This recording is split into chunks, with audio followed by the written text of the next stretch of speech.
ay naririto to stand in solidarity with you, not because I am a member of KOJC, not because I am a lawyer of Pastor Apollo Kibuloy, not because I am a lawyer of any of the members of the KOJC, and not because I have a program or I am an anchor in any of the SNNI program. I am here as a Filipino to stand in solidarity with my fellow Filipinos.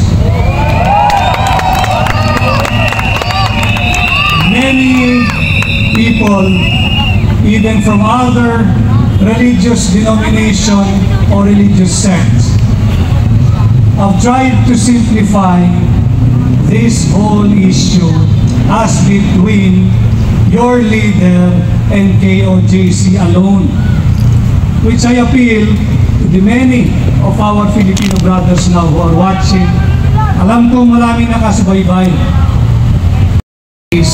na ito ay patungkol lang sa mga miyembro ng KOJC.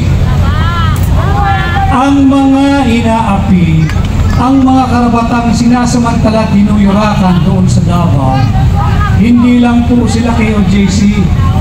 Sila po ay kapwa nating Pilipino.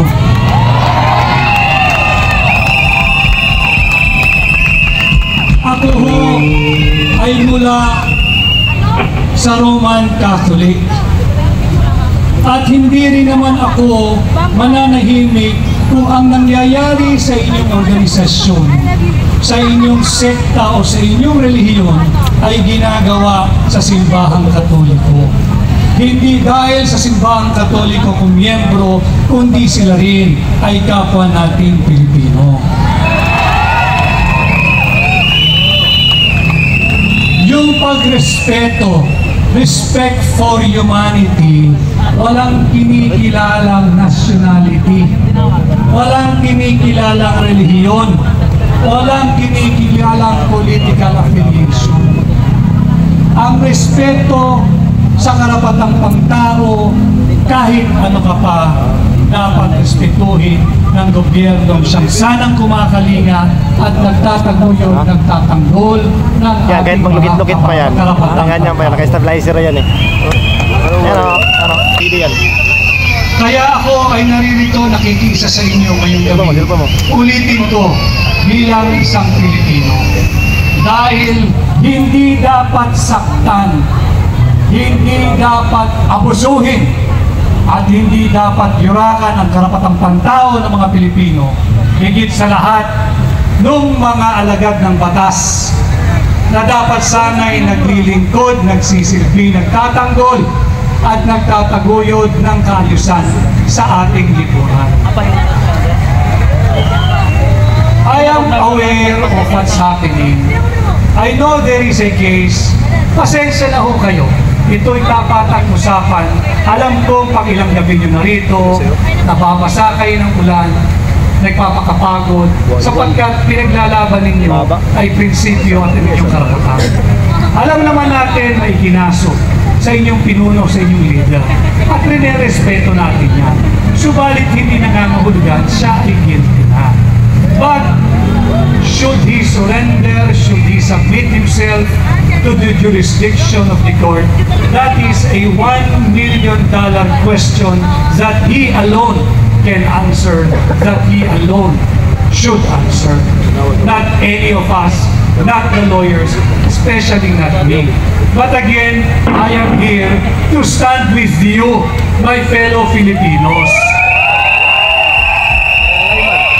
Hindi tayo dapat ang nag-aaway-away at higit sa lahat, hindi tayo dapat sinasaktan, pinagmamalabisan ng gobyernong dapat sana'y nag-aalaga, nagkakalinga, nagpoprotekta at nagtataguyod sa ating mga karapatan.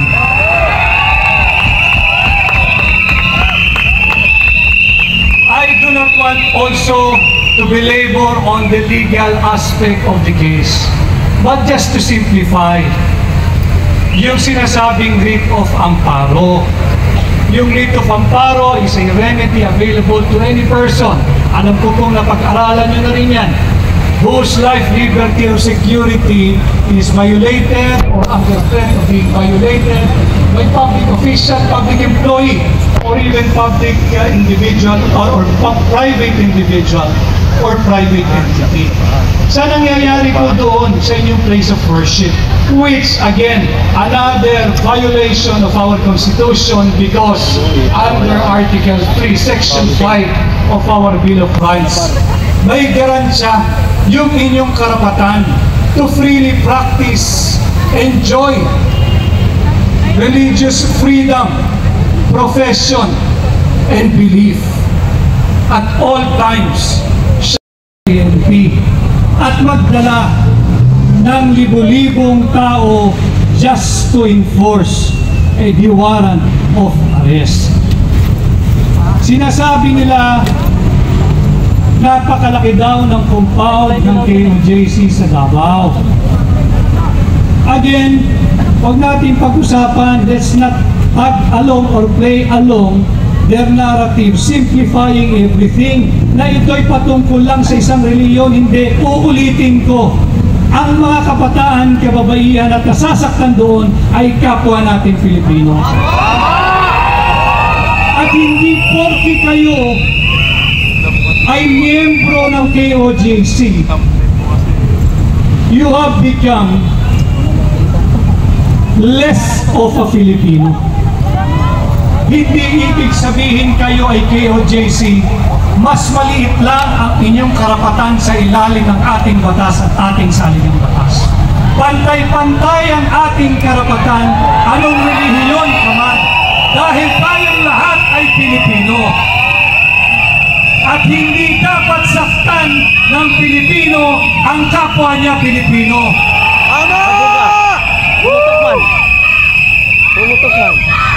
Nananawagan ako doon sa iba't iba nating kababayan.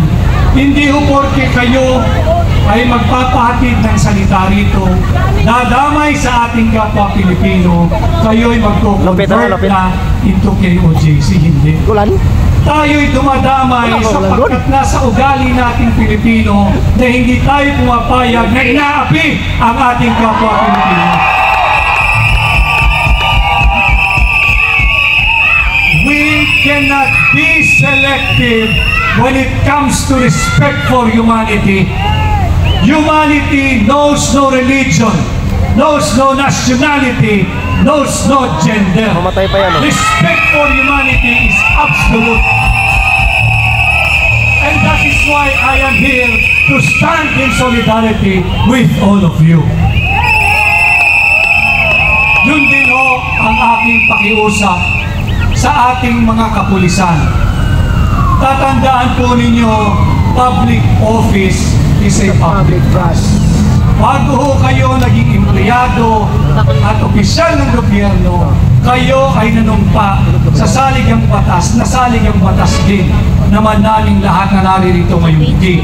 KOJC ka man, Roman Catholic ka man, kung anuman ang sinusekta. And public office is a public trust. Sundin lamang po ninyo ang lawful orders. Meron din ho kayo, yung may mga asawa at pamilya, may mga asawa din ho kayo. Babae din po ang mga misis ninyo. May mga anak din ho siguro ang karamihan sa inyo. Just imagine kung sila yung tinitirgas ng kabaro ninyo. Tinutulak-tulak ng mga kabaro ninyo. Maghinay-hinay po tayo at nakikiusap kami, pairalin ninyo ang inyong pagiging Pilipino, pagiging mga bansa, at pagiging tunay na tao. Yun o ang aking mensahe, at lahat po ng Pilipino, again, let's not follow the wrong and false narrative. At ang nangyayari daw sa Davao ay dahil lamang may kaso ang inyong pastor Apollo Kibuloy. Given na po iyan, but it doesn't give them the right to abuse any and every member of KOJC. Again, dahil kayo ay kagaya ko, kagaya ng mga pulis na nauutusan na yurakan ang inyong karapatan, tayong lahat pare-parehong Pilipino.